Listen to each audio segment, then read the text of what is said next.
বিয়ে করলে তো স্বামীর কথা মানতে হবে, তাই এখন আমি তোমার স্বামী। তোমার আমার কথা মানতে হবে। মানবো না, কি করবি? অনেক কিছু। আমাকে কিছু করলে তোর হাত পা ভেঙে সারা জীবনের জন্য লুলা বানিয়ে দিব। আমি ভাবলাম নীলা এখন তার পাওয়ার দেখাচ্ছে, অহংকারে তার মাথা ঠিক নাই। আমি বললাম, শোনো, আমার বোধহয় তোমার মাথা ঠিক নাই, তোমার লম্বা একটা ঘুম দরকার। আমি সম্পূর্ণ ঠিক আছি। আমি যদি চেয়ারম্যান হই, তাহলে কত মানুষ আমাদের সম্মান করবে, তাই না? আমার এত সম্মান দরকার নাই। তোমাদের প্রকৃত সম্মান কোথায় জানো? ওকে ওকে, আমি আর শুনতে চাই না। নীলা, তোমার কি হয়েছে? কি সুন্দর কথাবার্তা ছিল তোমার, কথার মধ্যে আলাদা একটা জাদু ছিল। হঠাৎ করে সব পাল্টে গেল। আমার বোধহয় তোমার মাথা ঠিক নাই, এখন তোমার ঘুম দরকার। কি? আমার মাথা ঠিক নাই? এই বলে ঠাস করে আমাকে চড় মেরে দিল।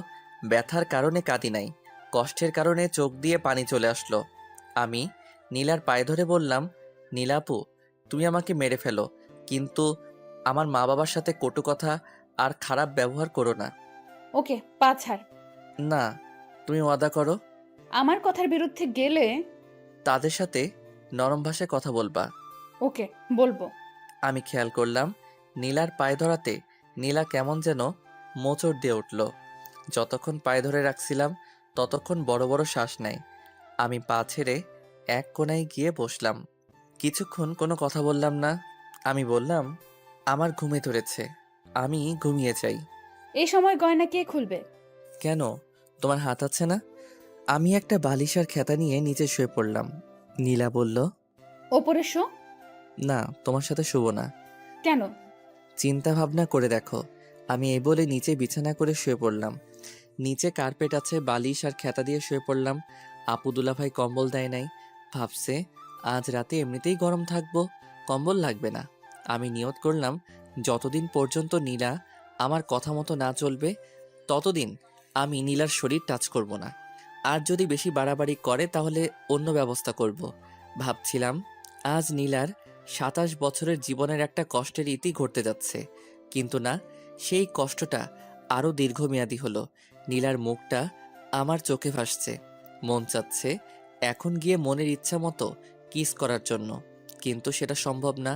যেদিন পর্যন্ত আমার পায়ে ধরে মাপ না চাইবে, ততদিন পর্যন্ত কোনো স্পর্শ নাই। যদি পরকীয়া করে করুক, পরদিন অন্য মেয়ে নিয়ে আসবো। যেহেতু 27 বছর কোনো পরকীয়া করে নাই, মনে হয় না সামনে করবে। এসব কথা ভাবতে ভাবতে কখন যে ঘুমিয়ে পড়লাম। সকালবেলা ঘুম থেকে উঠে দেখি নীলা পাশে আমাকে জড়িয়ে ধরে ঘুমিয়ে আছে বিছানার উপর। আমি সাথে সাথে উঠে পড়লাম। নীলাও উঠে পড়ল আর বলল, কি হলো? উঠে পড়লি কেন? তোমাকে কে বলেছে আমার সাথে শুতে? আমার মন চাইছে তাই। থাকো তুমি তোমার মন নিয়ে। আমি চলে গেলাম ওয়াশরুমে। ওয়াশরুম থেকে বের হয়ে টেবিলে পড়তে বসলাম। কিছুক্ষণ পড়লে মা ডাক দিল খেয়ে যেতে। খাইতে গেলাম। মা জিজ্ঞেস করলো, নীলা কই? আসে নাই? না। আসবো নে। মা আমার রুমে গেল, গিয়ে নীলাকে নিয়ে আসলো। আমি খাওয়া দাওয়া করে চলে গেলাম রুমে। একটা কথাও বললাম না, খেয়ে চলে আসলাম। বিছানায় শুয়ে মোবাইল টিপছি। নীলা চা আনলো, বলল, এই নে চা। টেবিলে রাখো। নীলা টেবিলে রাখলো। নীলা বলল, আমি বাইরে যাব। যেখানে মনে চায় যাও, আমাকে জিজ্ঞেস করার কি আছে। দেখলাম নীলা রেডি হয়ে বাইরে চলে গেল। আমিও পিছে পিছে বের হলাম, কারণ সে আমার বউ। সবচেয়ে বড় কথা হলো আমি তাকে ভালোবাসি। নীলা এলাকার কয়েকজন ছেলের সাথে দেখা করলো, তাদের সাথে অনেকক্ষণ কথা বলল।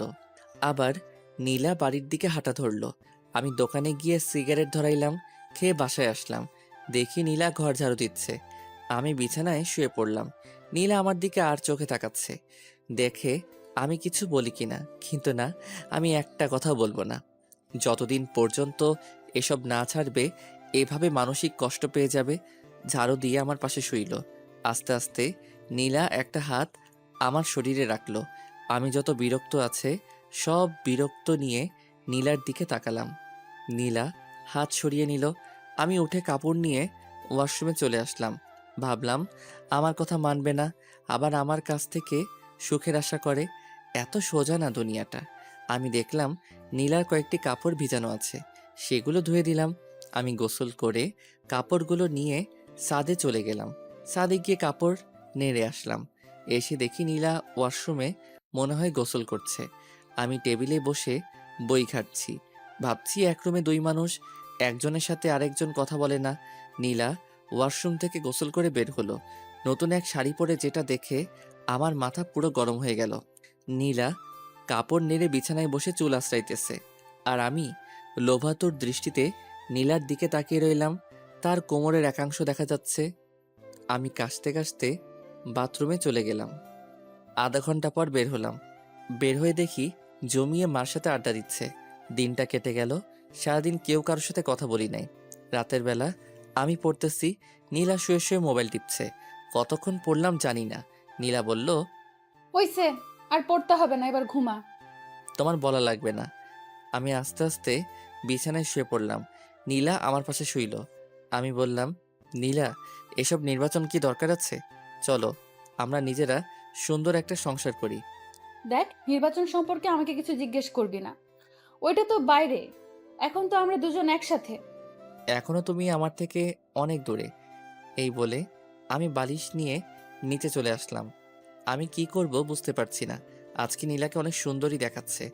আমার মন বলছে এমন একটা মেয়েকে আমার মন চাচ্ছিল। কেন জানি মনে হচ্ছে সে কাছে থেকেও অনেক দূরে। মা বাবা যদি জানতে পারে নীলা নির্বাচন করবে, তাহলে কি যে হবে আল্লাহ জানে। সবচেয়ে বেশি কষ্ট পাবে মা। এর আগে নীলাকে আটকাতে হবে।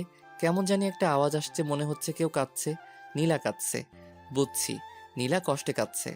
আমি বুঝতে পারছি না কি করব। নীলার কাছে গিয়ে নীলাকে সান্ত্বনা দিব? চাইলেই সম্ভব, কিন্তু না, আমি তা করছি না।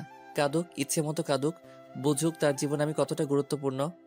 অনেকক্ষণ হয়ে গেল, এখনও কাঁদছে। এখন আমার নিজেরও খারাপ লাগছে। আমি উঠে নীলার শরীরে হাত রেখে বললাম, নীলা। নীলার সাথে সাথে আমাকে জড়িয়ে ধরলো। আমিও জড়িয়ে ধরলাম নীলাকে। দেখি নীলার চোখে পানি আমি মুছে দিলাম। নীলার শ্বাস আমার মুখে আসছে। তার শরীর থেকে মিষ্টি একটা গন্ধ আসছে। আমি ভাবলাম আর আগানো যাবে না। আমি ঘুমের ভান করে সারা শরীর ভার ছেড়ে দিলাম বিছানায়। নীলা আমাকে জড়িয়ে ধরে ঘুমিয়ে পড়ল। তারপর আমিও ঘুমিয়ে পড়লাম। সকালবেলা উঠে দেখি নীলা আমাকে জড়িয়ে ধরে শুয়ে আছে। আমি উঠে আস্তে আস্তে ওয়াশরুমে চলে গেলাম। বের হয়ে দেখি নীলাও উঠে গেছে। আমি পড়তে বসলাম। পড়ে খাওয়া দাওয়া করে ভার্সিটি চলে আসলাম। ভার্সিটি অনেকেই জানে না আমি যে বিয়ে করেছি, আর আমি কারোর সাথে এতটা ক্লোজ না। আমার ফ্রেন্ড বলতে সবাই, আবার কেউ না। যে সময় যার কাজ লাগে। ভার্সিটি শেষ করে বাসায় আসলাম। এসে দেখি বাবা চলে এসেছে। আমি আমার রুমে গেলাম। দেখি নীলা বাসায় নেই।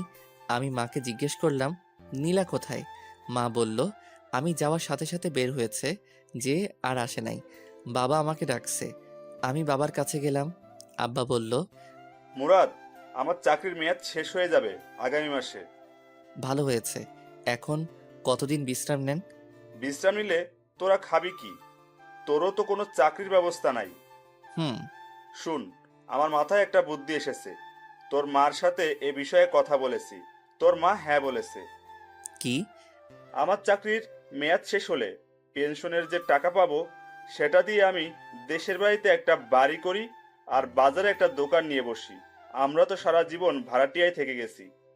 আমি ভাবলাম কতটা খারাপ না। এদিকে আগামী মাস আসতে আর 6 দিন বাকি, আর নির্বাচন আসতে আরো 2 মাস বাকি। নীলার বাবা আমাকে অনেক টাকা ক্যাশ দিয়েছে। আমি একটা টাকাও নিতে চাই নাই। খুশিতে আমাকে দিয়েছে নীলাকে বিয়ে করার জন্য। সেখান থেকে টাকা দিলে বাড়িতে একটা বাড়ি আর একটা ব্যবসা সুন্দর করে আসবে। আর এদিকে বাবা মাও জানবে না নীলা যে নির্বাচন করছে। আমিও লেগে যাব চাকরির খোঁজে। এসব কিছু চিন্তা করে বললাম, আপনার বুদ্ধিটা ভালো। আপনার পেনশনের টাকা দিয়ে হবে সবকিছু। দেখি হয় কিনা, না হলে ধার করতে হবে। ধার করা লাগবে না। শ্বশুরবাড়ি থেকে যে টাকা পেয়েছি সেটা দিয়েই হবে। ওকে। তোমার অফিসে চাকরির কোনো পোস্ট খালি আছে? না। তাহলে আমি আগামীকাল থেকে লেগে পড়ি চাকরির খোঁজে। তাই কর। আমি রুমে এসে ভাবতে লাগলাম নীলা কোথায় গেল। নীলার মার কাছে ফোন দিলাম। হ্যালো আম্মা, কেমন আছেন? ভালো। বাবা, তুমি কেমন আছো? ভালো। আম্মা, নীলা বলছিল বাড়ির কাছে এক বান্ধবীর বাসায় যাবে। সে কি আপনার এখানে এসেছে? না তো। ওকে, তাহলে বোধহয় এসে পড়বে। আমি ফোন কেটে দিলাম। নীলাকে ফোন দিলাম, ধরছে না, কেটে দিচ্ছে। আমি কি করব কিছু বুঝে পাচ্ছি না। ঘর থেকে বের হব তাকে খোঁজার জন্য। অমনি নীলা ঘরে ঢুকলো। আমি কিছু বললাম না, আর বললে কি হবে, সে তো আমার কথা শুনবেই না। এরপরেও আমি জিজ্ঞেস করলাম, কোথায় গিয়েছিলে? বাড়িতে গিয়েছিলাম। ও, মিথ্যা কথা ভালোই বলতে পারো। যেখানে মনে চায় সেখানে যাব, তোকে বলতে হবে? এমন কথা শুনে আমার মেজাজ গরম হয়ে যায়। আমি কানে কানে গিয়ে বললাম, রাতে তাহলে কাঁদিস, তোর খবর আছে।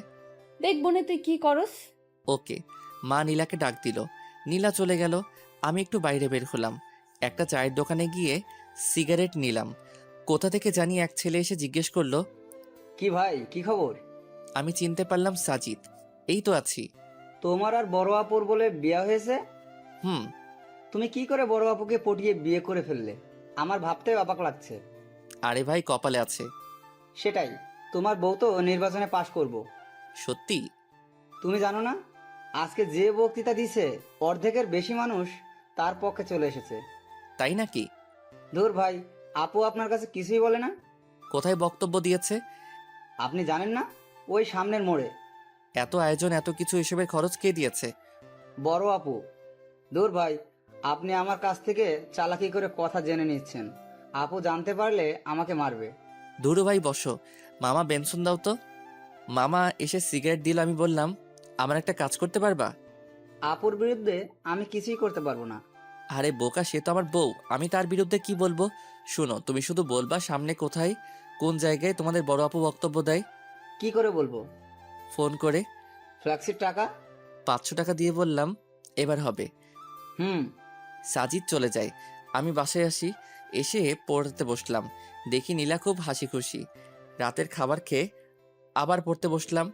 আমি আর নীলা একটা কথা বলি না, কারণ এখনো নীলা আমার কথা শুনছে না। আজকে কত মানুষের সামনে বেপর্দা হয়ে কথা বলল। আমার শরীরটা শুধু জ্বলছে। সবাই তো নীলার দিকে লোভাতুর দৃষ্টিতে তাকিয়ে রয়েছে।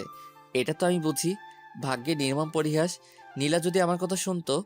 এদিকে নীলা শুয়ে শুয়ে মোবাইল টিপছে, আর একটু পরপর হাসি দিয়ে ওঠে। আমি নীলাকে জিজ্ঞেস করলাম, নীলা, তুমি যে নির্বাচন করছো, এত টাকা কোথা থেকে? আমার জমানো টাকা। আর একটা টাকাও খরচ করো না। এসব টাকা রেখে দাও। ভবিষ্যতে দেখবে তোমার সন্তানের জন্য অনেক কাজে লাগবে। আমার না মা হওয়ার অনেক ইচ্ছা। তুমি মা হওয়ার যোগ্যতা নেই। তুই যদি মা হওয়ার, বেচারা ছোট বাচ্চাটা শুধু কষ্ট পাবে। আমি মা হলে বাচ্চাটাকে সারা দিন বুকের কাছে আগলে রাখতাম। শুনছি তুমি বলে নির্বাচনে জিতবে। আর এদিক দিয়ে যদি তুমি মা হও, তাহলে কি হবে? তুমি সারাদিন কাজে এখানে সেখানে ঘুরে বেড়াবে, আর এদিকে বাচ্চাটা তোমার বুকের এক ফোঁটা দুধের জন্য কান্না করবে। আমি এসব দেখতে পারবো না। আমি মা হলে সারা দিন তাকে বুকে আগলে রাখবো। নীলা আজকে একটা সাদা ড্রেস পরেছে, বাংলায় যাকে বলে প্লাজো।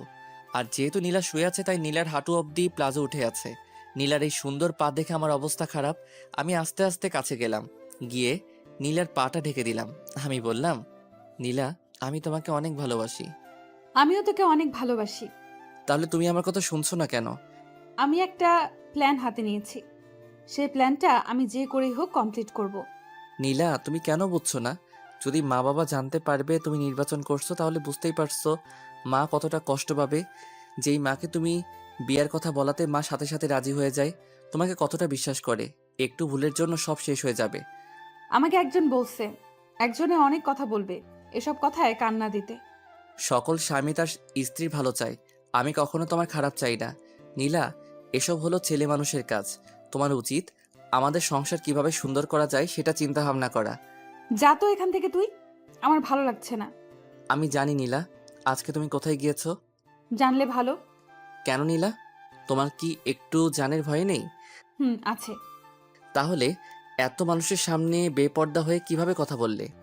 আমি অনেকক্ষণ প্র্যাকটিস করেছি। আর আমাকে কি কেউ মেরে ফেলবে নাকি? তুমি একা একা চলো, আমার ভয় করে। তাহলে তুই আমার সাথে চল। নীলা, তুমি আমাকে ভালোবাসো? হুম। যদি আমি তোমাকে ছেড়ে চলে যাই, তাহলে তুমি কষ্ট পাবে না? ছেড়ে চলে যাবে মানে? যেখানে যাস সেখান থেকে তোকে বের করে আনবো। হুম। নীলার এমন কথা শুনে আমার চোখ দিয়ে পানি পড়ছে। এ কি, তুই কাঁদতেছিস কেন? তোমার কথা শুনে কাঁদছি। তোর কষ্টটা বল। হয়তো তোমার সুখের দিনে আমি থাকবো না, আর আমার সুখের দিনে তুমি থাকবে না। কেন? ইস, নীলা, তুমি যদি আমার কথা বুঝতে। আমি তোমার সাথে না থাকতে পারলেও তোমার ছায়া হয়ে থাকবো। মানে? মানে বুঝতে হবে না, এখন ঘুমাও। আমি বালিশ নিয়ে নিচে আসবো। নীলা বলল, ওপরে শো, নিচে অনেক ঠান্ডা। ওকে। আমি নীলার উল্টো দিকে মুখ ফিরে শুয়ে রইলাম। ঘুম আসছে, ঘুমিয়ে পড়লাম। নীলার যে করেই হোক নির্বাচনে দাঁড়াবে এবং পাশ করেও নিজের নাম সারা দেশে ছড়িয়ে দিবে। এখন যদি যে কোনো বাতাসে উপেক্ষা করবে, রাস্তাঘাটে হাঁটলে কত সম্মান করবে মানুষ। মুরাদের আবদার নীলা বুঝতে পারে, কিন্তু নীলাকে নির্বাচনে দাঁড়াতেই হবে। নীলা ভাবছে, নীলা নির্বাচনে পাশ করলে মুরাদ দেখবে তার কত সম্মান। তার আগে যেভাবেই হোক তাকে টিকে থাকতে হবে। নীলা আবার ভাবে সে কোনো ভুল করছে না তো, কিন্তু লোকের সমর্থনে সব ভুলে যায় নীলা। নীলা বুঝতে পারছে মুরাদ খুব কষ্ট পেয়েছে। মনে মনে নীলা ভাবে আর মাত্র 2টা মাস, তারপর দেখতে পাবে তোমার আর কোনো কষ্ট থাকবে না। নীলারও ঘুম পাচ্ছে। নীলা জানে এখন মুরাদের শরীরে হাত দিলে মুরাদ রাগ করবে, তাই নীলা মুরাদের শরীর ঘেঁষে ঘুমানোর চেষ্টা করলো।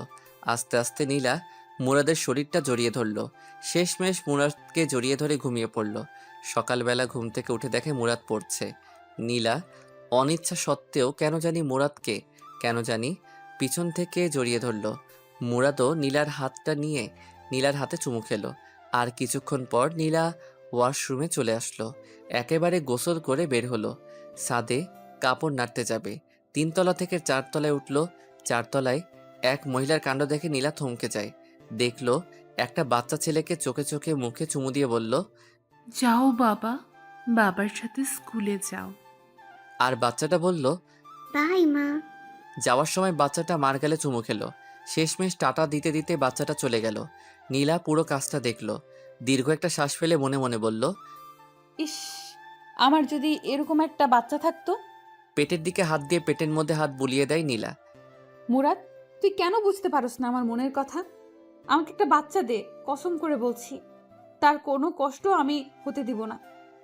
নীলা আবার ভাবে, মুরাদ হয়তো ঠিকই বলেছে, এসব তো ছেলে মানুষের কাজ। আমার কাছে তো ঘরের ভেতর। আমি 2-3টা বাচ্চা নিয়ে সুখের ঘর করব। নীলা নিচে এসে দেখলো মুরাদ কলেজে চলে গেল। নীলা নিয়ত করে ফেলেছে এসব বাদ দিয়ে মুরাদের কথা মতো চলবে। নীলা ঘর থেকে বের হলো অফিসে গিয়ে নিজের পথ বাতিল করতে। বাসা থেকে বের হয়ে হাঁটা ধরল। কিছুক্ষণ যাওয়ার পর কোথা থেকে জানি এক মেয়ে এসে বলল, আপু আপু, আমার বাড়ির সামনে। প্লিজ আপু, আমার সাথে একটা ছবি তুলেন। বলতে পারবো আমি চেয়ারম্যান আপুর সাথে ছবি তুলেছি। সবাই আমাকে বস মানবে। প্লিজ আপু। ওকে ওকে, তুলো। মেয়েটা ছবি তুলে বলল, আমার আপনাকে খুব ভালো লাগে। আমার ফ্যামিলির সবাই আপনাকে ভোট দেবে। Thank you. হেঁটে কেন, রিক্সা দিয়ে যান। আসলে শরীরটা বেড়ে যাচ্ছে তো তাই। ওকে আপু, চলেন আপনাকে এগিয়ে দিই। চলো। মেয়েটা আর নীলা হাঁটছে। সামনে দিয়ে যে যায় সেই লম্বা করে একটা সালাম দেয়। নীলা হাসি মুখে তাদের বিদায় দেয়। আরও কিছুক্ষণ হাঁটার পর 6-7টা মেয়ে নীলাকে ঘিরে ধরল। আরও 10-12 জন ছেলে এসে হাজির হলো। পুরো একটা দল হয়ে গেল। এক সময় মিছিল শুরু হয়ে গেল। মিছিলের মধ্যে আরও মানুষ যোগ দিতে থাকে। পরে মোটামুটি বড় একটা মিছিল হয়ে যায়। অনেকক্ষণ সবাই বড় আপুর পক্ষে মিছিল করে। এক জায়গায় এসে এক রেস্টুরেন্টে নিয়ে সবাইকে কিছু খাওয়াইয়া তাদের বিদায় দিল। নীলা বাড়িতে চলে আসে। এসে ফ্রেশ হয়ে শুয়ে ভাবতে লাগলো কোথা থেকে কি হয়ে গেল। যে জায়গায় গিয়ে না করে আসবে এসবের মধ্যে আমি আর নাই, সেখানে গিয়ে বড় এক মিছিল করে আসলো। এত মানুষের সারা কিভাবে নীলা ফেলে দিবে? এখন কত সম্মান, পরে না জানি কত সম্মান হবে। বের হলেই মানুষ ঘিরে ধরবে। তখন মুরাদ বুঝতে পারবে আমি কেন এত কষ্ট করেছি। তখন হয়তো মুরাদ আমাকে একটা বাচ্চা নেওয়ার সুযোগ দিবে। আমি নীলার মনের ভিতর ঢুকে যাওয়ার চিন্তা ভাবনা করছি। নীলার সব কাজে রেসপন্স করব, কিন্তু আসল কাজটা করব না। আমি বুঝতে পারছি এভাবেই নীলার সাথে আর বেশি দিন থাকা যাবে না। ভার্সিটি থেকে এসে দেখি নীলা ঘুমাচ্ছে। তার মায়াবী মুখটা কি সুন্দর করে তাকিয়ে আছে। আমি অনিচ্ছা সত্ত্বেও নীলার কপালে চুমু খেলাম। নীলা পাশ ফিরে আবার শুয়ে পড়ল। আমি ফ্রেশ হয়ে নীলাকে ডাক দিলাম, নীলা, আমার খিদা লাগছে। দাঁড়াও, আমি নিয়ে আসছি। নীলা একটু পর আমার জন্য খাবার নিয়ে আসে। আমি খেলাম। আমি বললাম, নীলা, তুমি আজকে মিছিল করেছো? হুম। কেন? যাতে নির্বাচনে পাশ করতে পারি। ওকে, তাহলে তুমি নির্বাচন নিয়েই থাকো। মুরাদ, রাগ করিস না, আমি এখান থেকে বের হতে পারবো না। ওকে, তোমার যা ইচ্ছা তাই করো। আমি বিকালের দিকে ছাদে গেলাম। গিয়ে দেখি জ্যোৎস্না। আমি বললাম, জ্যোৎস্না আপু কেমন আছেন? ভালো। তুমি? ভালো। কেমন চলছে তোমার দিনকাল? এই তো মোটামুটি। আমার সামনে বিয়ে। ভালো। আপু, আমার একটা সমস্যা, যদি একটু হেল্প করতেন। কি বলো? নীলা খালি নির্বাচন করে, এই নিয়ে তাকে আমি প্রতিদিন বোঝাই, কিন্তু সে কোনো কথা কানে নেয় না। আপনি যদি একটু হেল্প করতেন। যে তার স্বামীর কথা শুনে না, তাহলে অন্য আরেকজনের কথা কি শুনবে? তারপরেও একটু কথা বলে দেখবেন। ওকে। আমি যাই। হুম। আমি চলে আসি। কি করব কিছুই মাথায় আসছে না। এভাবে 1 সপ্তাহ চলে গেল। বাবা গ্রামে চলে যায়। গ্রামের বাড়িতে নতুন বাড়ি হলে মাও চলে যাবে।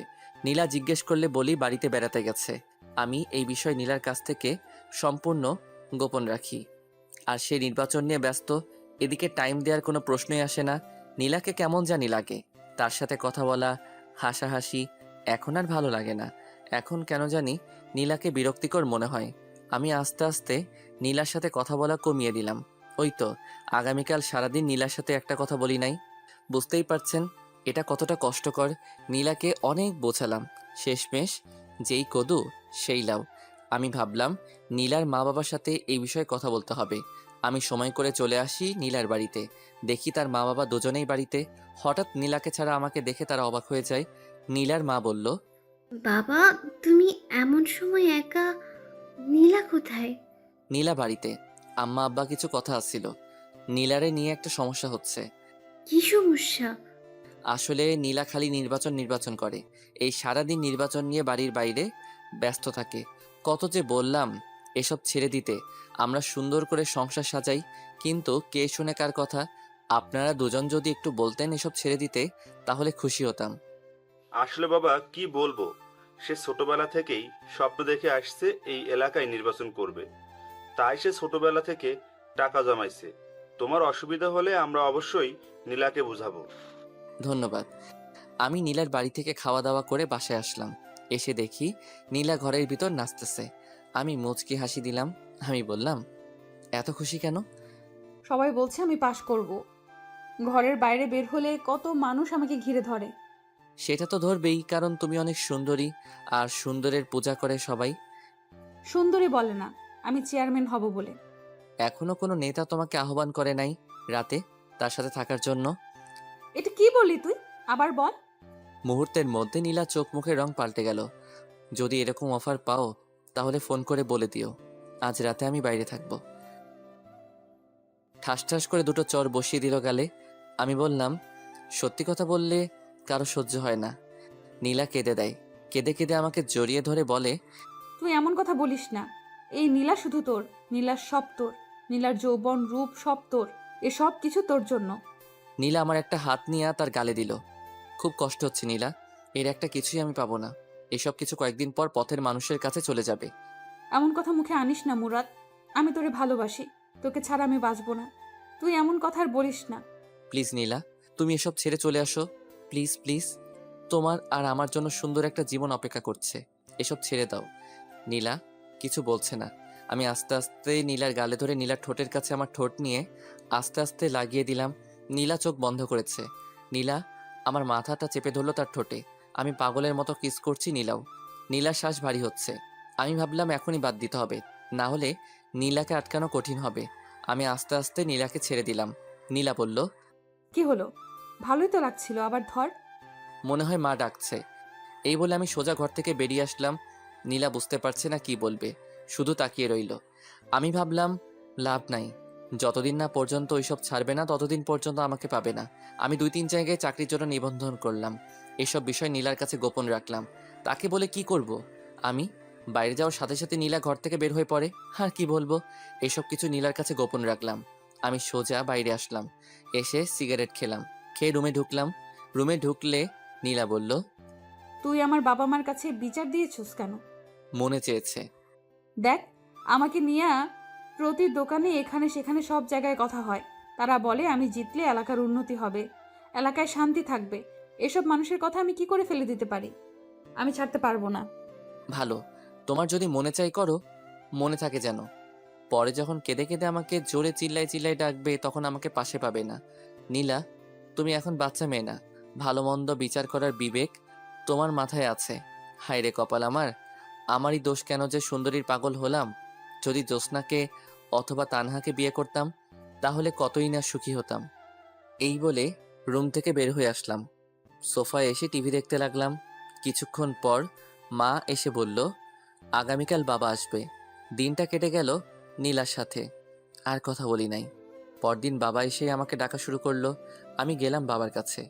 একটা কাগজ ঢিল দিয়ে বলল, এসব কি মুরাদ? আমি কাগজ ধরে দেখি নীলার নির্বাচনের পোস্টার।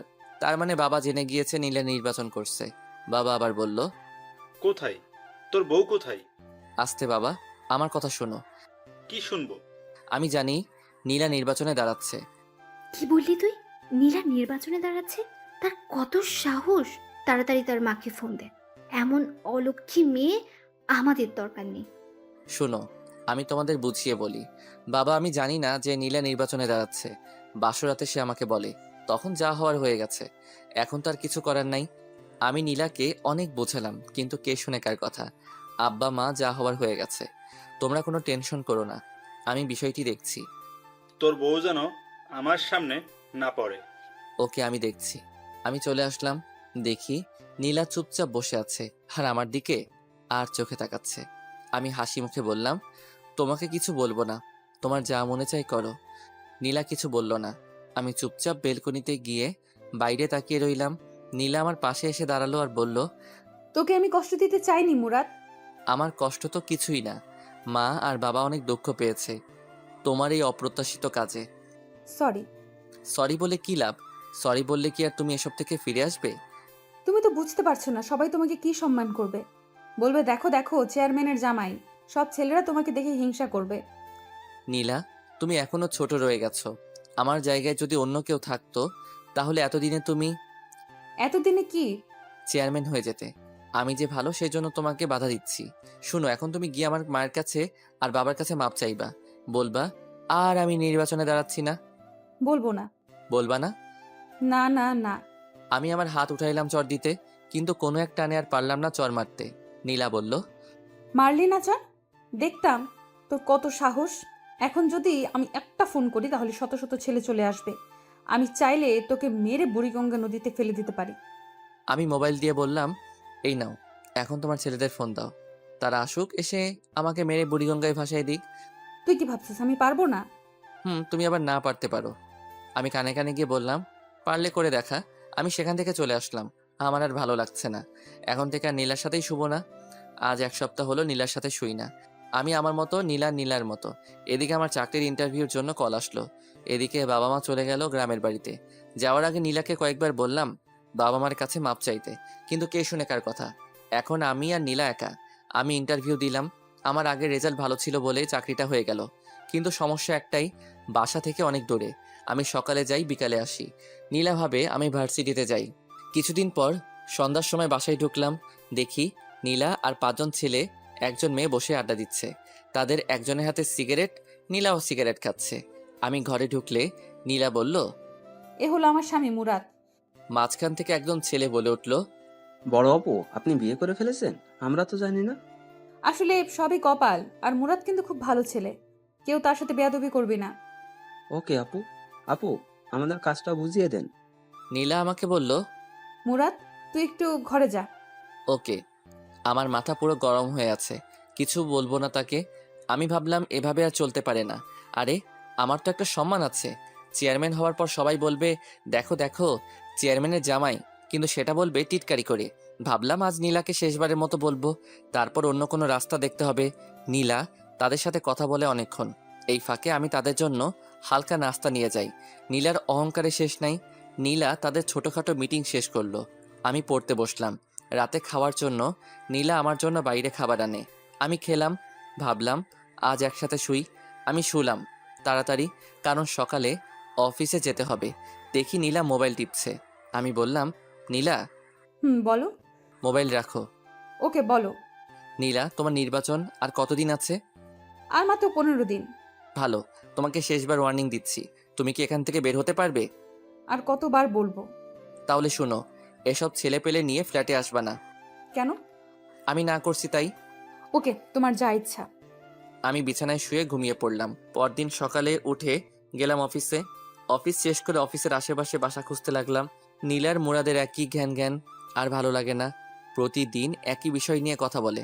ভালো হয়েছে তার বাবা মা চলে গেছে, না হলে কত বাধার সম্মুখীন হতে হতো। মুরাদকে নীলা অনেক ভালোবাসে, সেই জন্য নীলা এত অসম্মানের পরেও মুরাদের কাছে পড়ে রয়েছে। কিন্তু নীলা বুঝতে পারছে না মুরাদের কি হয়েছে। কিছুদিন ধরে মুরাদ নীলার সাথে খুব ভালো ব্যবহার করছে, খুব হাসি খুশি, সব কাজে রেসপন্স। নীলা বুঝতে পারল মুরাদ তাহলে এতদিনে সবকিছু বুঝতে পারছে। ওই তো সেদিন নীলার মিটিং করে আসতে দেরি হয়েছিল। মুরাদ এগিয়ে গিয়ে নীলাকে নিয়ে আসে। শীত বলে দুজন এক চাদরের ভিতর একজন আরেকজনকে জড়িয়ে ধরে বাসায় আসে, যা দেখে নীলার খুব ভালো লাগে। এই মাসের শেষ কয়েকদিন নীলা মুরাদকে জড়িয়ে ধরে ঘুমায়। মুরাদের প্রতি নীলার ভালোবাসা অনেক বেড়ে যায়। কিন্তু এসব কিছু রীতি ঘটলো ওই দিন দুপুরে। ঘুম থেকে উঠে দেখলো মুরাদের বই কাপড় চোপড় কিছুই নেই, আর টেবিলের উপর একটা চিঠি পেল। নীলা উঠে পুরো রুম দেখলো, তেমন কিছুই নেই, কয়েকটা বই আর কিছু কাপড় চোপড় পরে আছে, সেগুলো পুরাতন। আলমারি খুলে দেখলো মুরাদের কিছুই নেই। তাহলে কি মুরাদ চলে গেল কোথায়? নীলা জোরে জোরে মুরাদ বলে ডাক দিল, তার শব্দই আবার ফিরে আসলো। পুরো ফ্ল্যাট চেক করলো, প্রয়োজনীয় সবকিছু আছে। নীলা আস্তে আস্তে চিঠির কাছে আসলো। নীলার বুকটা কাঁপছে। মুরাদ কি চলে গেছে? আগে মোবাইল নিয়ে কল করলো মুরাদের নাম্বারে, ফোন বন্ধ। এবার চিঠির কাছে এসে চিঠি হাতে নিল, কাপা কাপা হাতে। চিঠি খুলে পড়তে লাগলো। চিঠিতে লেখা আছে, নীলা, আমি কোনো চিঠি লিখছি না যাতে পরে উত্তর দিতে না পারো। নীলা, একটা কথা তো জানো, স্বাধীনতা অর্জন করার চেয়ে রক্ষা করা কঠিন। আমার ক্ষেত্রে সেটাই হয়েছে। আমি তোমাকে খুব ভালোবেসে ফেলেছিলাম, কিন্তু সেটা ধরে রাখতে পারিনি। নীলা, আমি তোমার সাথে মোটামুটি অনেক সময় কাটিয়েছি। নীলা, তুমি যখন বলতে আমি কোথাও চলে গেলে আমাকে যেখান থেকে পারো ধরে নিয়ে আনবে, তখন আমার খুব অহংকার হতো। আনলে আবার কি হবে? আমার একই কথা, নির্বাচন করো না। সেরকম কথা তোমাকে শুনতে আর হবে না। আমি চলে গেলাম, এখন তুমি নির্বাচনে বেশি ফোকাস করতে পারবে। দোয়া করি নির্বাচনে পাশ করে এলাকার উন্নতি করতে পারো। সবাই একটা চেয়ারম্যান থেকে এটাই আশা করে, আর সবসময় গরিব দুঃখীদের পাশে থাকবে। দেখবে তুমি ভালো একটা চেয়ারম্যান হতে পারবে। নীলা, আমি দুঃখিত, আমি ভালো একটা স্বামী হতে পারিনি, তোমার কথায় রাজি হতে পারিনি। তোমার সামনে জীবন পড়ে রয়েছে, ভালো একটা ছেলেকে বিয়ে করে মা হওয়ার স্বপ্ন দেখো। খুব ইচ্ছে ছিল বাবা হওয়ার, কিন্তু সেটা হলো না। নীলা, আমি তোমাকে ছেড়ে অনেক দূরে চলে এসেছি। আমার খুঁজতে তুমি বের হয়েও না, কারণ তুমি আমাকে খুঁজে পাবে না। আমি পিছনের সকল পথ বন্ধ করে দিয়েছি। তুমি জেনে খুশি হবে, আমি একটা চাকরি পাইছি। তোমার অন্তরে কি ছিল সেটা আমি আদৌ চিন্তা করে বের করতে পারিনি। শেষ কয়েকদিন তোমার সাথে ভালো ব্যবহার করেছি, কারণ তুমি যাতে বুঝতে পারো তোমার জীবনে আমি কতটুকু গুরুত্বপূর্ণ ছিলাম। কিন্তু তুমি সময় থাকতে গুরুত্ব দাওনি। আহ নীলা, তুমি যদি আমার কথা শুনতে, তাহলে হয়তো পৃথিবীর একমাত্র সুখী সংসার আমরা হতাম। নীলা, তুমি চেয়ারম্যান হতে চাও, সেটা বিয়ের আগে বলতে, তাহলে আমি তোমাকে বিয়ে করতাম না, কারণ আমি সিম্পল একটা সুখের সংসার দেখতাম। এখন বুঝতে পারছি, বড় লোকেরা বড় লোকের ঘরে মানায়, গরিব গরিবের ঘরে মানায়। বড় লোক যখন গরিবের ঘরে যায়, তখন শুরু হয় সমস্যা। সেটা হয়েছে তোমার আর আমার মাঝে। তুমি দেখতে বড় হওয়ার স্বপ্ন, আর আমি দেখতাম সিম্পল জীবনযাপন। তোমার স্মৃতি হিসেবে তোমার দেয়া চরগুলো থাকবে আমার সাথে। আর হ্যাঁ, অবশ্যই নামাজ পড়বে, নির্বাচনে পাশ করতে পারো সেজন্য দোয়া করবে। আমিও দোয়া করি তুমি ভালো একটা চেয়ারম্যান হও। আমাকে পাওয়ার জন্য কখনো দোয়া করবে না, কারণ আল্লাহ কারো দোয়া ফেলায় না। সবশেষে বলবো, তুমি ভালো একটা স্বামী নাও, মা হওয়ার স্বপ্ন দেখো, আর ভালো একটা চেয়ারম্যান হওয়ার চেষ্টা করো। আর তোমার বাবার দেওয়া টাকাগুলো আমার বালিশের নিচে আছে। নীলা, আমার বউ, আমার ভালোবাসা, সারা জীবন সুখে থেকো। নীলার চোখের পানি চিঠির অনেকখানি ভিজে গেছে। নীলা কি করবে বুঝতে পারছে না। এখন কেমন যেন একা একা লাগছে। আরেকবার নীলার মনে হচ্ছে ভালোই হয়েছে, খালি খালি সারাক্ষণ ঘ্যাং ঘ্যাং করতো। নীলা আস্তে আস্তে চোখের পানি মুছলো, বিছানায় এলিয়ে চিন্তা করতে লাগলো। বালিশের নিচে হাত দিয়ে দেখে টাকা, অনেক টাকা। নীলার কেমন যেন ভয় ভয় করছে। নীলা একা এই বাসায় থাকতে পারবে না। মুরাদ বলছে চাকরি পেয়েছে, কোথায় পেয়েছে সেটা জানতে হবে। সেটা জানতে পারলে তার ঠিকানা বের করা যাবে। নীলা পুরো ফ্ল্যাট খুঁজলো, এরকম কিছুই পেল না। নীলার মনে হলো কে জানি দরজায় টোকা দিচ্ছে। খুলে দেখে জ্যোৎস্না। জ্যোৎস্নাকে দেখে নীলা হাউ মাউ করে কেঁদে উঠলো, আর জ্যোৎস্নাকে জড়িয়ে ধরলো। জ্যোৎস্না বলল, নীলা, কাঁদছস কেন? আর মুরাদ কোথায়? চলে গেছে আমাকে ছেড়ে। সেটা তোর জন্য আরো ভালো হয়েছে। এখন শান্তি মতো তুই নির্বাচন করতে পারবি, আর তোকে কেউ বাধা দিবে না। না না, এ হতে পারে না। সেজন্য মুরাদ আমাকে ছেড়ে চলে যাবে? আমি তোকে আগেই বলেছি, মুরাদের কথা মতো চল। কিন্তু সে চলে যাবে কেন? তুই তার কথা ষোলো কানা শুনুস নাই। তুই যদি তার কথা মতো চলতি, ইস, তোর জায়গায় যদি আমি থাকতাম তাহলে আমি কোনো কথার অবাধ্য হতাম না। এখন আমি কি করব? তাকে ছাড়া কিভাবে থাকবো? তোর যেটা প্রাপ্য তুই সেটাই পাইছস। তাকে আমি ভালোবাসি। এমন ছেলেও পাওয়া যায় বইয়ের কারণে বাড়ি থেকে চলে যায়। আমি তাকে ছাড়া থাকতে পারবো না। তাকে আমি অনেক কষ্ট দিয়েছি। আল্লাহ, তুমি তাকে আমার কাছে ফিরিয়ে দাও। শোন, সে মনে হয় আর আসবে না, তুই এখানে থাকতে পারবি না। ঘন্টা 3 আগে আমার কাছে মুরাদ গিয়েছিল, তারপর এই কাগজটা আমার কাছে দিয়ে যায়। কাগজে কি আছে? শুনবি? বলো। জ্যোৎস্না আপু, তুমি আমার একটা কাজ করে দিও। আমি চলে যাচ্ছি নীলাকে ছেড়ে। নীলা তো এখানে একা থাকতে পারবে না, আর যদি থাকে তাহলে বলবেন কাউকে সাথে নিয়ে থাকতে, কারণ রাতে বুঝতে পারবে রাতটা তার জন্য কতটা নিষ্ঠুর। নীলা যদি চলে যায় তাহলে ফার্নিচারগুলো নিচের দেওয়া ঠিকানায় পাঠিয়ে দিয়েন। আর কিছু টাকা আছে। না, আমি এখানেই থাকবো। শেষমেশ আমি এই ঘরটা নিয়ে আমি বেঁচে থাকতে চাই। আমি শিওর মুরাদ আমাকে অনেক ভালোবাসে। সে একদিন ফিরে আসবে। সে একদিন ফিরে আসবে। সেটা তোর কপাল, তার আগে তোকে নির্বাচন থেকে বেরিয়ে আসতে হবে। তোর বিয়ের আর কয়দিন আছে? আর 13 দিন। এখন থেকে নিয়ে বাকি দিনগুলো তুই আমার সাথে থাকবি রাতে।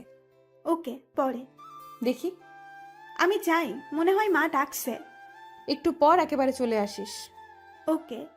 জ্যোৎস্না চলে গেলে নীলা ফুপিয়ে কাঁদতে লাগলো। ভাগ্যের জোরে অফিসের পাশে একটা ব্যাচেলর ফ্ল্যাট পেয়ে যাই, সেখানে উঠি। ভাবলাম আজ সব কিছু সমাপ্তি হলো। নীলাকে ভালো লাগতো, কিন্তু নীলার নির্বাচন ভালো লাগতো না।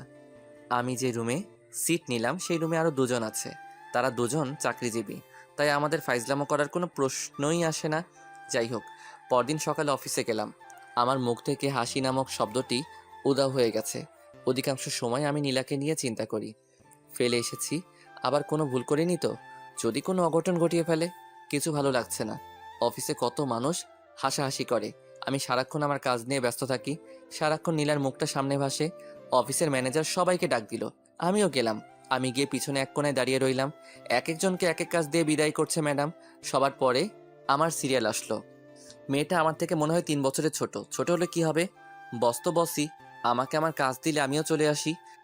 অফিসে কত মেয়ে, সারাক্ষণ নীলার কথা মনে পড়ে। নীলা এখন কি করছে? মনে হয় কাঁদছে, আবার মনে হয় সে তো এখন খুশিতে নাচছে, কারণ তাকে বাধা দেওয়ায় আর কেউ নেই। ধুর, যেটা চলে গেছে সেটা গেছেই, এখন কাজে মনোযোগ দেই। অফিস শেষ করে রুমে এসে গোসল করে খাওয়া দাওয়া করে শুয়ে রইলাম। কিছুক্ষণ শুয়ে থাকার পর পাশের একজন বলল, তার নাম সাজ্জাদ। ভাই, আপনি এরকম সব সময় নীরব আর মুখ গোমড়া করে রাখেন কেন? কোনো সমস্যা? আমাদের বলেন, দেখি হেল্প করতে পারি কিনা। ভাই, আপনার কি বউ আছে? হ্যাঁ ভাই। তার কথা আপনার মনে পড়ে না? হ্যাঁ, মনে পড়ে। প্রতিদিন কথা বলি, আজকে তো কয়েকবার কথা বললাম। ভাই, আমি আমার বউকে সারা জীবনের জন্য ছেড়ে চলে এসেছি, তাই ভাই তার কথা চিন্তা করি। কেন ভাই, আপনি আপনার বউকে ছেড়ে চলে এসেছেন? ভাই, শখের বশে এক সিনিয়র আপুকে বিয়ে করেছিলাম। বিয়ের পর তার কথা আমি শুনতাম, কিন্তু সে আমার কথা শুনতো না, তাই ছেড়ে চলে এসেছি। Very interesting. আমরা দেখি যত কম বয়সী মেয়ে, আর তুমি কি না সিনিয়র আপুকে বিয়ে করো? থাক ভাই, যা হওয়ার হয়ে গেছে, এখন সামনে ফোকাস করেন। দেখবেন আরও ভালো মেয়ে কপালে আসবে। আমি পড়তে বসলাম, কারণ আমাকে ভার্সিটি শেষ করতে হবে। এটা বেসরকারি, যে কোনো সময় চাকরি চলে যেতে পারে। পরদিন অফিসে গেলাম, সারাদিন অফিস করলাম, কারোর সাথে কথা বলিনি। সবাই টিফিন করে আর আমি নীলার কথা চিন্তা করি। সে কি এখনো ঠিক আছে নাকি? আমি নেই বলে কারোর সাথে কামে লিপ্ত হয়েছে? না না, নীলা এরকম মেয়েই না। ভাবলাম নীলাকে একটা নজর দেখে আসবো, আগামীকালই যাব। অফিস শেষ করে চলে আসব। এক লোক এসে খবর দিল ম্যানেজার ডাকছে। আমি অফিসে গেলাম। ম্যাডামকে দেখে আমার মেজাজ গরম হয়ে যায়। ম্যাডাম, এটা কোনো কাপড় পরলো? একটা টাইট জিন্স আর টাইট শার্ট, ঠোঁটে লিপস্টিকে ভরা, চুলগুলো মাথায় পাহাড় করে রেখেছে। আমি লজ্জায় মাথা নিচু করে দাঁড়িয়ে রইলাম। নীলাকে আমি জিন্স অবস্থায় 2 দিন দেখেছি, তারপরেও প্রথম প্রথম। আর সবসময় নর্মাল পোশাক পরতো, যার কারণে নীলাকে আমার অনেক ভালো লাগতো। আর শাড়ি পরা অবস্থায় দেখলে মনে হতো, রিয়ান ভাইয়ের কথাটা, কোন গ্রহ থেকে এসেছো তুমি, যেখানে শুধু রূপের চর্চা করা হয়। এখন নীলার শাড়ি পরা মুখটা মনে হলে শরীরে কাঁপুনি দিয়ে ওঠে। বসেন। আমি মাথা নিচু করে চেয়ারে বসলাম, আবার বলল, মুরাদ ভাই, এখানে কি আপনার কোনো কাজ করতে অসুবিধা হচ্ছে? না। তাহলে সব সময় এমন মনমরা হয়ে থাকেন কেন? দুদিন একেবারে বেশি। আমার মতে এই অফিসে আসার পর একমাত্র আমার সাথে আপনি কথা বলেছেন। কেন? কারণ জানতে পারি? না, আমি শুধু আমার কাজ করব। এমন মানুষ হয়? আপনার বাড়িতে দেখলাম আপনি বিবাহিত। আপনার ওয়াইফের সাথে কোনো সমস্যা হয়েছে? সেরকমই ধরতে পারেন। এটা কোনো সমস্যা হলো? সেজন্য আপনি যাওয়ার সময় তার সবচেয়ে বেশি পছন্দের জিনিসটা নিয়ে যাবেন। দেখবেন সব ঠিক হয়ে যাবে। হুম। আমি চলে আসলাম। হিসেব করে দেখলাম নির্বাচনের আর মাত্র কয়েকদিন বাকি। পরদিন অফিস বন্ধ, তাই সময় করে রাতে এলাকায় আসলাম যাতে কেউ না চিনতে পারে।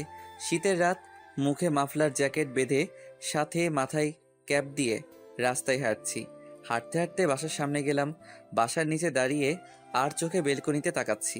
দেখি বাতি জ্বালানো, তার মানে নীলা এখানেই আছে। সে কি কাঁদছে নাকি হাসছে সেটা যদি দেখে যেতে পারতাম।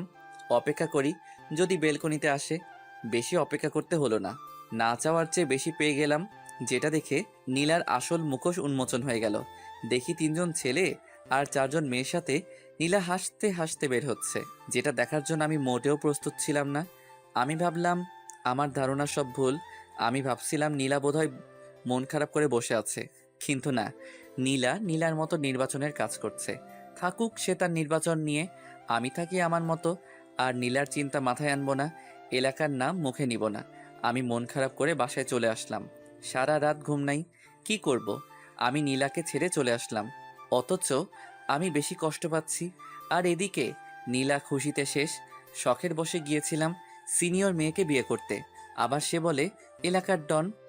এমন ফালতু মেয়ে আমার কপালে জুটলো, সে বলে আমার বউ। দূর ঘুমাই। এসব চিন্তা করতে করতে কখন যে ঘুমিয়ে যাই। এদিকে নীলা কাঁদতে কাঁদতে চোখ ফুলিয়ে ফেলেছে, কারণ মুরাদকে ছাড়া নীলার এক মুহূর্ত ভালো লাগে না। সারাদিন ঘরে নীলা একা, কিছু ভালো লাগে না, খাওয়া দাওয়া ঠিকমতো করে না। এখন নীলা মুরাদের অভাব হাড়ে হাড়ে টের পাচ্ছে। দুদিন ধরে নীলা নির্বাচনের কোনো কাজে যাচ্ছে না, কারণ তার মন ভালো না। কি বলবে গিয়ে নীলা? ওই দিন রাতে নীলাকে তার সাথের লোকেরা দাওয়াত দিল। নীলা বলে দিয়েছে আসতে পারবে না, কিন্তু হলো কি, রাতে কয়েকজন বাসায় এসে হাজির। তাদের জোড়াজড়িতে নীলা তাদের সাথে গেল। সেখান থেকে এসে জ্যোৎস্নাকে কল দিল। জ্যোৎস্না আসলো। রাতে জ্যোৎস্নার সাথে ঘুমাই। দুজন শোয়ার পর জ্যোৎস্না বলল, এসব তুই ছাড়বি? এসব ছাড়লে দেখ মুরাদ তোর কাছে ফিরেও আসতে পারে। সত্যিই মুরাদ আবার আমার কাছে ফিরে আসবে? যখন শুনবে তুই আর নির্বাচনে দাঁড়াচ্ছিস না, তখন বুঝতে পারবে তুই মুরাদের কথা শুনছস। কি করে বুঝবো? সে কি এই দেশে আছে নাকি নাকি নতুন বিয়া করে ফেলছে? এই বলে নীলা কেঁদে দিল। নীলা কাঁদিস না, তার জন্য দোয়া করবেন। সে যেন ভালো থাকে। দেখবি একদিন ঠিকই আল্লাহ তোদের দুজনকে মিলিয়ে দেবে। নীলা ফুপিয়ে ফুপিয়ে কাঁদছে আর মোবাইল থেকে ছবি বের করে মুরাদকে দেখছে। এসব দেখতে দেখতে কখন যে ঘুমিয়ে যায়। সকালে উঠে নীলা নামাজ পড়ে আল্লাহর কাছে অনেক কান্নাকাটি করে মুরাদকে ফিরিয়ে দেওয়ার জন্য। আমি পরদিন অফিসে যাই। গতকাল থেকে আজকে আমার মনটা বেশি খারাপ। অফিস শেষ করে চলে আসব, একজন এসে বলে গেল ম্যাডাম ডাকছে। আমি ম্যাডামের অফিসে গিয়ে মাথা নিচু করে দাঁড়িয়ে রইলাম। বললাম, বসেন। আমি আস্তে আস্তে বসলাম। এখন আপনি আমার সামনে হাসি দেবেন। পারবো না। দেন বলছি, দেন, না হলে আপনার চাকরি নট। আমি হাসি দেওয়ার চেষ্টা করলাম, কিন্তু হাসির বদলে ফুপিয়ে ফুপিয়ে কান্না শুরু করলাম। এটা কি হলো? আমি বললাম হাসতে আর আপনি কিনা কাঁদছেন। প্লিজ কাঁদবেন না। এই নিন টিস্যু। টিস্যু নিয়ে আমি চোখ মুছলাম। ম্যাডাম বলল, এক্স্যাক্টলি আপনার সমস্যা কি আপনি আমাকে খুলে বলবেন? হুম। আপনার ওয়াইফ কি মারা গেছেন? না, তবে বেঁচে থেকেও আমার সাথে নেই। আমি বুঝেছি। যান, আপনাকে কিছুদিন ছুটি দিলাম। বউকে নিয়ে কোথা থেকে ঘুরে আসেন। হুম। আমি চলে আসলাম, কিন্তু পরের দিন আমি অফিসে যাই। ম্যাডাম অবাক হয়ে যায়, কিন্তু কিছু বলল না। আমি হিসেব করলাম নীলার নির্বাচন হতে আর সপ্তাহ 7 দিন আছে। কিছু ভালো লাগছে না, কেন জানি মন চাচ্ছে নীলাকে আরেকটা নজর দেখতে। দূর আমার বেহায়া মনে, আমি আর নীলার কথা মনে আনবো না। ভাবলাম আরেকটা বার দেখেই আসি, এটাই শেষ। পরদিন রেডি হয়ে রাতে বের হলাম। কিছুক্ষণ জার্নি করার পর এলাকায় পা রাখলাম। আমার উদ্দেশ্য বাসায় নিচে দাঁড়িয়ে তার হাসি মুখটা দেখে চলে আসবো। বাসার কাছে চলে আসলাম, এমন সময় একটা নারী চিৎকার আসছে। আমি আস্তে আস্তে হেঁটে আরো কাছে গেলাম। চিৎকার চেনা চেনা লাগছে। কাছে গিয়ে দেখি নীলা। আমার সারা শরীরে একটা হিমশীতল স্রোত বয়ে গেল। দেখি 4 জন ছেলে নীলাকে ঘিরে ধরেছে। একজন বলছে, তুই নির্বাচন করবি? শালিকে ধর, তার নির্বাচনের স্বাদ মিটিয়ে দেই। ভাবলাম তারা বিপক্ষ দলের কেউ।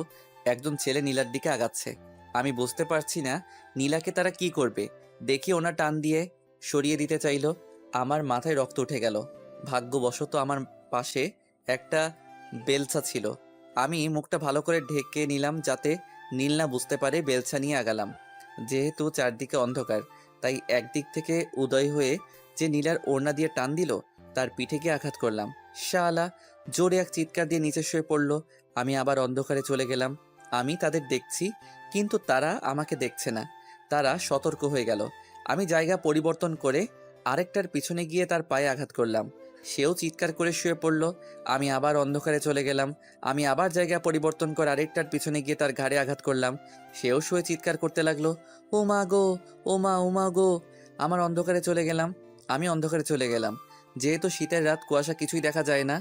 আবার রাত। আরেক হালা চিৎকার করে বলছে, শালা কে রে তুই? সাহস থাকলে সামনে আয়। আমি আস্তে আস্তে পা টিপে তার পিছনে গিয়ে দাঁড়ালাম। শেষমেশ সে বুঝতে পারে, কিন্তু ততক্ষণে আমার হাত রেডি। সে ঘুরে আর আমি তার কানে নিচে নরম জায়গায় ঘুষি চালালাম। সে দাঁড়ানো থেকে অজ্ঞান হয়ে ডাইরেক্ট রাস্তায় পড়ল। একজনকেও মাথায় আঘাত করলাম না, যদি মারা যায়। আমি আবার অন্ধকারে চলে গেলাম। বাকি 3 জন তাকে উঠিয়ে দৌড়। তারা চলে গেলে আমি নীলার সামনে প্রকাশ হলাম। তার সামনে বেলচা ঢিল দিয়ে রাস্তায় ফেলে ঘুরিয়ে উল্টো হয়ে হাঁটা ধরলাম। কিন্তু নীলার চালাক চোখ আমাকে চিনতে পারে। নীলা আমাকে ডাক দিল, মুরাদ, মুরাদ। এবার অনেক জোরে, কিন্তু আমি আমার মতো হাঁটছি। নীলা কাঁদে আর ডেকেই যাচ্ছে, মুরাদ, মুরাদ, আমার কথা শোনো। কিন্তু আমি আমার হাঁটা থামালাম না, কারণ পিছনে ফেরার টাইম নেই। আস্তে আস্তে নীলার মুরাদ, মুরাদ ডাক মিলিয়ে গেল। আমি আমার গন্তব্যের দিকে রওনা দিলাম। মুরাদ ডাক ডেকেই যাচ্ছে নীলা, কিন্তু কে শুনে কার কথা। নীলা বাসায় এসে বিছানায় শুয়ে কাঁদতে লাগলো। কাঁদছে আর বলছে, আমি কি দোষ করছিলাম? কেন তুই আমাকে এত বড় শাস্তি দিচ্ছস? কে জানি দরজায় টোকা দিল। খুলে দেখে জ্যোৎস্না। জ্যোৎস্নাকে দেখে হাউমাউ করে কেঁদে উঠল। বলল, মুরাদ ছিল ওটা। মুরাদ আমার কাছে আসছিল, আমাকে শয়তানগুলোর হাত থেকে রক্ষা করেছে। কোথায় সে? কই? কখন দেখছস? আমাকে বুঝিয়ে বল। আমি ডাক্তারের দোকান থেকে আসছিলাম ওষুধ নিয়ে, তখন 4 জন ছেলে আমাকে ঘিরে ধরলো। আমি জোরে জোরে চিৎকার করতে লাগলাম। তখন কোথা থেকে জানি এক ছেলে তাদের মায়ের দিল। ছেলের মায়ের সামলাতে না পেরে তারা চলে যায়। আমি ভালো করে খেয়াল করে দেখি ওটা মুরাদ। আমি কতবার যে ডাকলাম মুরাদ, মুরাদ বলে, কিন্তু সে আসলো না। আবার কাঁদা শুরু করলো নীলা। জ্যোৎস্না নীলাকে সান্ত্বনা দিতে লাগলো। দেখছস, মুরাদ সারাক্ষণ তোর উপর চোখ রাখছে। তুই ভালো করে চল। আমি যে কাঁদছি কষ্টে, সে কি শুনতে পাচ্ছে না? হয়তো। আর কাঁদিস না, ঘুমা, দেখবি সব ঠিক হয়ে যাবে। নীলা শুয়ে পড়ল। শুয়ে ভাবতে লাগলো, নীলা, মুরাদ আমার আশেপাশেই আছে। আমি যদি মুরাদের কথা মতো চলি, হয়তো মুরাদ আবার আমার কাছে ফিরে আসবে। আমি সেটাই করব। নীলা বুঝতে পারছে ঘরের মধ্যে ছেলে মানুষের কি দরকার। এখন নীলা বুঝতে পারে এসব নির্বাচন হলো ছেলে মানুষের জন্য, মেয়েদের জন্য হলো ঘর। যখন মেয়ে ছেলের জায়গায় যায়, তখনই শুরু হয় ঝামেলা। আর আমি মুরাদকে ছাড়া কিছু কল্পনা করতে পারি না। মুরাদ আমার সব। এসব চিন্তা করতে করতে নীলা ঘুমিয়ে যায়। পরদিন ওঠে। এভাবে 5 দিন চলে যায়। নির্বাচনের আর 2 দিন আছে, কিন্তু মুরাদ আর আসে না। শেষমেশ নীলা নির্বাচন থেকে অব্যাহতি নেয়, কারণ তার দরকার মুরাদকে। আর নির্বাচন না করলে মুরাদ আসবে। মুরাদকে নিয়ে নীলা বাকিটা জীবন পার করে দিতে চায়। আজ 5 দিন হয়ে গেল। আমি ওই দিনের ঘটনা ভুলতে পারছি না। নীলার মুরাদ, মুরাদ ডাকটা কেন জানি এখনো আমার কানে বাজছে। আমার মন বলছিল, যা গিয়ে তোর ভালোবাসাকে জড়িয়ে ধর। কিন্তু আমার পা সামনে হেঁটে চলে এসেছে। নীলাকে আমার অনেক মায়া লেগেছে, কারণ নীলা আগের থেকে অনেক শুকিয়ে গেছে। কেমন যেন নীলার মুখে সেই লাবণ্যতা নেই। আমি বুঝতে পারছি নীলা অনেক কষ্টে আছে, কিন্তু এত কষ্টের পরেও কি নীলা নির্বাচন ছেড়ে আমার কাছে মাপ চাইবে? আমার মা বাবার কাছে মাপ চাইবে? কে জানি। 6 দিনের মাথায় আমি অফিস শেষ করে চলে আসছি। এক লোক এসে বলল, ম্যাডাম ডাকছে। ম্যাডামের নাম তানিয়া।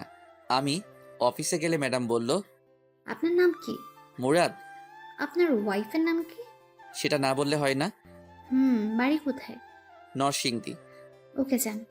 আমি ম্যাডামের কাজ করবার কিছুই বুঝলাম না। নির্বাচনের 2 দিন পর গেলাম এলাকায় শিওর হতে নীলা নির্বাচনে পাশ করেছে কিনা।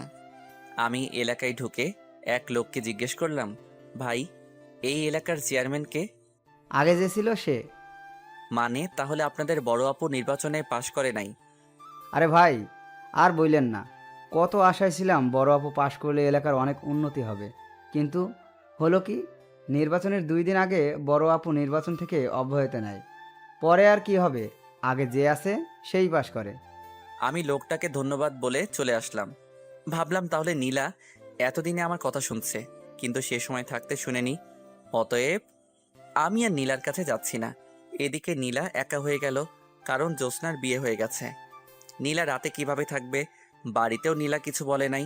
নীলা ভাবলো সারা রাত মুরাদের কথা চিন্তা করে কাটিয়ে দিবে। নীলা রাতে অনেক ভয় পায়, বুঝতে পারছে মুরাদ তার কাছে এতদিন কি ছিল। রাতে নীলা ঘুমাতে পারে না ভয়ে, শেষ রাতে ঘুমিয়ে যায়। নীলা চিন্তা করছে আজকে রাতে কিভাবে থাকবে। নীলার এক ফুফাতো বোনের কথা মনে পড়লো, তার নাম তানিয়া, খুব হ্যান্ডসাম আর নীলাকে খুব সম্মান করে। নীলা ভাবলো তানিয়াকে ফোন করে দেখা যায় কয়েকদিন থেকে যায় কিনা। পরেরটা পরে দেখা যাবে। নীলা তানিয়াকে ভিডিও কল দেয়। তানিয়া ফোন ধরে। আসসালামু আলাইকুম তানিয়া, কেমন আছো? জি আপু, ভালো। তুমি কেমন আছো? এই তো ভালো। তোমার চেহারা তো তা বলছে না। আমার চেহারা কি বলছে? মনে হচ্ছে তুমি অনেক কষ্টে আছো, কেমন যেন আগে থেকে শুকিয়ে গেছো। শোনো, এখন থেকে তুমি আমার কাছে থাকবে। কেন, তুমি না বিয়ে করেছো? তোমার জামাইয়ের কি হয়েছে? ওর কথা আর বলিস না। এখন তুমি বলো কখন আসবা? অফিস শেষ করে চলে আসবো। কাপড় চোপড় নিয়ে আসবা, কিছুদিন থাকবা, ওকে? ওকে, চলে আসবো। নীলা ভাবলো যাক একটা ব্যবস্থা হলো। এখন কিছু রান্না করতে হবে তার জন্য। নীলা তার জন্য অনেক কিছুই রাত্রেবেলা তানিয়া আসলো, তানিয়াকে খাওয়ালো। তানিয়ার অনেক ক্লান্ত লাগছে, তাই তানিয়া ঘুমিয়ে যায়। সকালে উঠে আবার তানিয়া অফিসে চলে যায়। নীলা সারাদিন ঘরের ভিতর কাটিয়ে দেয়। বিকালের দিকে তানিয়া অফিস শেষ করে আসলে তারা একসাথে খেলো। খাওয়ার সময় তানিয়া জিজ্ঞেস করলো, আপু, তোমার হাজবেন্ড কোথায়? এই বিষয়ে জিজ্ঞেস না করলে হয় না? না, তোমাকে বলতেই হবে। তুমি আগে থেকে অনেক চেঞ্জ হয়ে গেছো।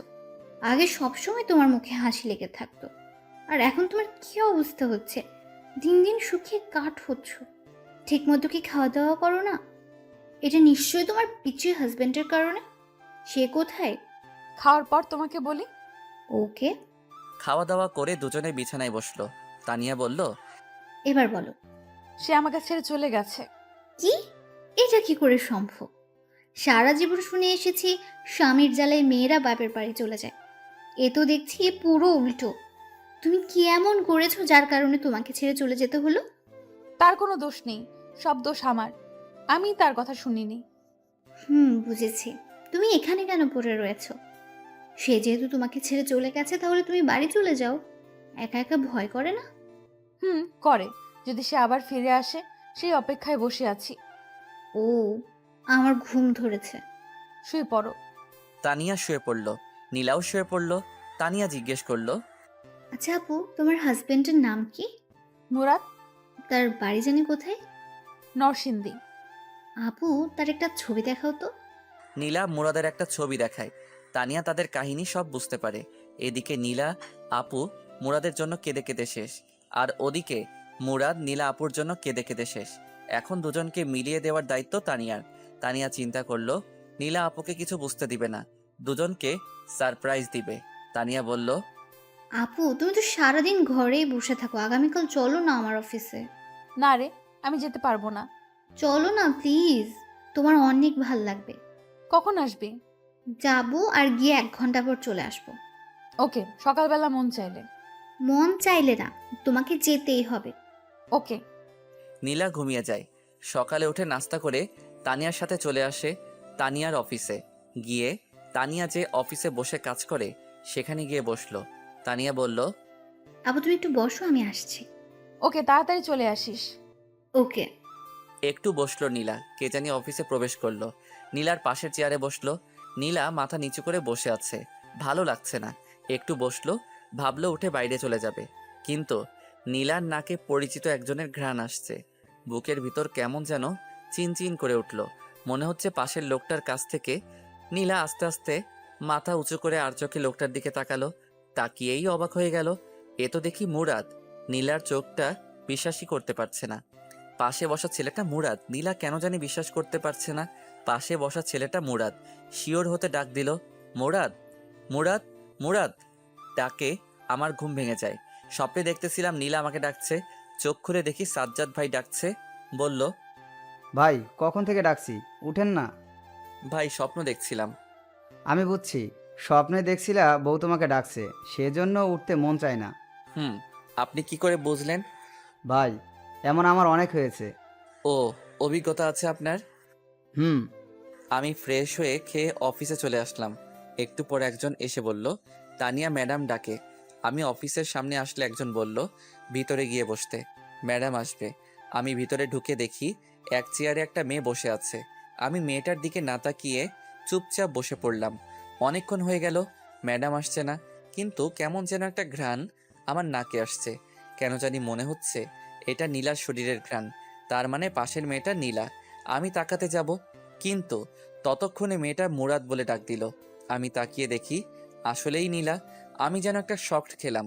আমি কি বলবো কিছুই বুঝতে পারছি না, শুধু তাকিয়ে রইলাম। নীলাও আমার দিকে তাকিয়ে রয়েছে, কিছু বলছে না। অনেকক্ষণ পার হয়ে গেল, আমি খেয়াল করলাম নীলার মুখের রং পাল্টে যাচ্ছে। নীলা চেয়ার থেকে উঠে আমার শার্টের কলার ধরে কষিয়ে 2টা চড় দিল। আমি ফ্যাল ফ্যাল করে তাকিয়ে রইলাম, মুখে কথা বলার শক্তি হারিয়ে ফেললাম। নীলা অফিসের দরজা আটকে দেয়। বুঝতে পারছি আজকে আমার খবর আছে। দীর্ঘ 1 মাস পর আমাকে পেয়েছে, হাতে নাতে এত সহজে আমাকে ছাড়বে না। নীলা লাফ দিয়ে আমার মাথার চুল ধরে টেনে নিচে নামালো, আমাকে নুইয়ে আমার পিঠে মারতে থাকে আর বলতে থাকে, বল, বল কেন আমাকে ছেড়ে চলে আসলি? বল, বল কেন আমাকে ছেড়ে চলে আসলি? আমি কি দোষ করছিলাম? বলছি প্লিজ আর মেরো না। তুই না আমাকে ছেড়ে চলে আসছস, তাহলে বেঁচে আসছস কেন? তোমার কারণে। মিথ্যে কথা। তাহলে এত দিন আসিস নাই কেন? কারণ তুমি আমার কথা শুনো নাই। সেজন্য চলে আসবি তুই? পিঠে আরেকটি কিল দিয়ে আমাকে জড়িয়ে ধরলো আর কাঁদতে লাগলো। আমি বললাম, কাঁদছো কেন? এখন তো আমাকে পেয়ে গেছো। এটা তো সুখের কান্না। আমি ভাবতে পারি নাই আমি চলে যাবার পর তুমি এতটা কষ্টে থাকবে। আমি ভাবছিলাম তুমি আরো হাসি খুশি ভাবে নির্বাচন কমপ্লিট করবে আর আমাকে সারা জীবনের জন্য হারাবে। আসলে তুই চলে যাওয়ার পর তোর মর্যাদা বুঝতে পারি। মুরাদ, তুই আমাকে ক্ষমা করে দে। আমি তোকে অনেক কষ্ট দিয়েছি। তুমি যদি প্রথমে আমার কথা শুনতে, তাহলে হয়তো এতটা কষ্ট করতে হতো না। তুই আমাকে আবার ছেড়ে চলে যাবি? হুম, যদি আমার কথা না শুনো। ওকে। এখন আর কেঁদো না। হুম। তোমার শরীরের কি অবস্থা? কি সুন্দর পরীর মতো ছিল আমার নীলা, এখন শুকিয়ে কি হয়েছো? তোর জন্য আমার এই অবস্থা হয়েছে। তোমার ফার্স্ট কাজ হলো আমার মা বাবার কাছে ক্ষমা চাওয়া। সরি মুরাদ, তোর মা বাবাকে আমি অনেক কষ্ট দিয়েছি। বল, কবে তোর গ্রামের বাড়িতে যাবি? সামনের সপ্তাহ। আমার গ্রাম অনেক ভালো লাগে। গিয়ে আমরা অনেক দিন থাকবো। হুম। আমি সরি, ওই দিন রাতে আমি তোমার ডাক শুনিনি। ওই দিন যদি তুই না থাকতি, তাহলে হয়তো আর আমাকে পেতি না। এখন তোমাকেও আমি পেয়েছি, তুমিও আমাকে পেয়েছো, আর কোনো কষ্ট নেই। আমি আমার কপাল নীলার কপাল একসাথে করলাম। নীলার চোখে পানি, আমার চোখেও পানি। আমি নীলার মাথায় ধরে আবার আমার বুকে টেনে নিলাম। নীলাও আমাকে জড়িয়ে ধরে শক্ত করে, আবার নীলা কেঁদে দেয়। আবার যদি আমাকে ছেড়ে চলে যাস, তাহলে আমাকে আর জীবন্ত পাবি না। ওকে, আমি তোমাকে ছেড়ে চলে যাব না, কিন্তু তুমি আমাকে তোমাকে মারার অনুমতি দাও। তুই আমাকে মেরে ফেলিস, তবু আমাকে ছেড়ে চলে যাস না। প্রিয়জন পাশে না থাকার বেদনা আমি বুঝতে পেরেছি। এই তো লক্ষ্মী মেয়ে। আমি নীলার চোখ মুছে দিলাম, চেয়ারে বসালাম, দরজা খুলে দিলাম। একটু পর তানিয়া প্রবেশ করলো। আমি বুঝতে পারছি এসব তানিয়ার কাজ ছিল। মনে মনে তানিয়াকে অনেক ধন্যবাদ। তানিয়া এসে বলল, আপু, আমাকে আর তোমার সাথে থাকতে হবে না তো? নীলা হেসে বলল, আপাতত না, সময় হলে বলবো। সময়টা কখন? পেটে বাচ্চা হলে? যা শয়তান। ম্যাডাম, আপনি তো কিছুদিন আগে বলেছিলেন বউকে নিয়ে কোথাও ঘুরে আসতে। সেই ছুটিটা আমি আগামী সপ্তাহ চাই। মুরাদ ভাই, এটা কিন্তু ঠিক না। দিয়ে দিস না। আগামী সপ্তাহ কিন্তু, এখন না। হুম। যান, এখন মন দিয়ে কাজ করেন। আমি চলে আসলাম। আমি অফিস শেষ করে নীলাকে নিয়ে শপিং মলে গিয়ে তার জন্য বোরকা কিনলাম। সেখান থেকে বোরকা পরিয়ে আমার মেসে গেলাম। গিয়ে নীলাকে সাজ্জাদ ভাইয়ের সাথে পরিচয় করিয়ে দিলাম। সাজ্জাদ ভাই নীলাকে কতগুলো উপদেশ দিয়ে দেয়। আমি আমার জরুরি জিনিসপত্র নিয়ে বাসায় আসলাম। নীলাকে বোরকা অবস্থায় আরও বেশি সুন্দরী লাগে। নীলাকে বললাম বোরকা পরে ঘর থেকে বের হতে, আর আগের সব কিছু ভুলে যেতে, সামনে ফোকাস করতে। সে আমার কথায় সায় দেয়। বাসায় আসলে নীলা আমাকে রান্না করে খাবার দেয়। আমি খেয়ে দিয়ে আমি রুমটা গোছালাম, যেভাবে আগের মতো ছিল। আমি রাতে নীলা বিছানায় শুইলাম। যেহেতু অনেক দিন পর, তাই নীলাকে শরীরে ধরতে কেমন যেন লজ্জা লাগে। আমি ঘুমিয়ে গেলাম। সকালে সব লজ্জা চলে যায়। দেখি নীলা আমাকে জড়িয়ে ধরে ঘুমাচ্ছে। তার মিষ্টি মুখটা আমার দিকে তাকিয়ে আছে। আমি নীলাকে ডাক দিলে সে উঠে ফ্রেশ হয়ে রান্না করে। আমি খাওয়া দাওয়া করে অফিসে চলে গেলাম। অফিস থেকে এসে দেখি নীলা একটা গোলাপি কালার শাড়ি পরেছে, যেটা দেখে আমার মাথা এমনি ঠিক নেই, তাও আবার তার শরীর থেকে মিষ্টি একটা গন্ধ আসছে আর তার একাংশ দেখা যাচ্ছে। আমি কোনো চিন্তা না করেই তার কোমরে ধরে তাকে টান দিয়ে বুকে আনলাম। তার মিষ্টি গোলাপি ঠোঁটে চুমুর প্রলেপ এঁকে দিলাম অনেকক্ষণ। নীলা আমাকে টেনে নিয়ে বিছানায় ধাক্কা দিয়ে ফেলে দেয় আর বলে, তুই না আমাকে অন্য একটা জগৎ থেকে ঘুরিয়ে নিয়ে আসবি? আমার শরীর আনচান সেখানে যাওয়ার জন্য। আমি বুঝতে পারছি নীলা কিসের কথা বলছে। আমি এতদিন সেটার জন্য অপেক্ষা করছি। আমি নিশার ঘাড়ে চুমু খেতে থাকি। আমি আস্তে আস্তে নিচে, বাকি কাজটুকু নীলা সেরে ফেলে। ভাবলাম এত ফেতনার ভিতরেও নীলা নিজেকে সম্পূর্ণ ঠিক রেখেছে। আমরা সন্ধ্যার সময় শুইলাম, উঠলাম। পরের দিন সকালে নীলা বলল, এই জিনিসটা এত মজা, এত সুখ, আগে যদি জানতাম তাহলে আমি তোর কথার কখনো অবাধ্য হতাম না।